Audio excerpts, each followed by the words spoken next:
பீஷ்மரின் சபதத்தின் மகத்துவத்தை உணர்ந்த தேவர்கள் வானத்தில் தோன்றினர்.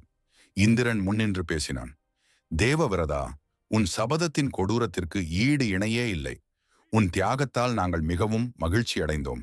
எனவே நாங்கள் உனக்கு ஒரு சிறப்பு வரம் கொடுக்கிறோம். இச்சா மரண வரம். தேவர்கள் பீஷ்மருக்கு இச்சா மரணம் என்ற வரத்தை கொடுத்தனர். பீஷ்மா, உனக்கு இயற்கை மரணம் கிடையாது. நீ விரும்பும் வரை நீ உயிரோடு இருப்பாய். உன் விருப்பப்படியே மரணத்தை அடைவாய். எந்த போரிலும் உன்னை வெல்ல முடியாது. எந்த ஆயுதமும் உனக்கு எதிராக நிற்க முடியாது. சந்தனுவின் வரம். சந்தனு மன்னனும் மிகுந்த மகிழ்ச்சியுடன் தன் மகனை அரவணைத்துக் கொண்டு வரம் கொடுத்தான். மகனே, உனக்கு மனிதர்களுக்கு அப்பாற்பட்ட ஆயுட்காலம் கிடைக்கும். மரணத்திற்கு பிறகும் உன் பெயர் என்றென்றும் நிலைக்கும். உனக்கு பூமியில் யாரும் நிகராக மாட்டார்கள். மீனவத் தலைவன் மகிழ்ச்சியுடன் சத்தியவதியை சந்தனுவுக்கு மனம் முடித்துக் கொடுத்தான்.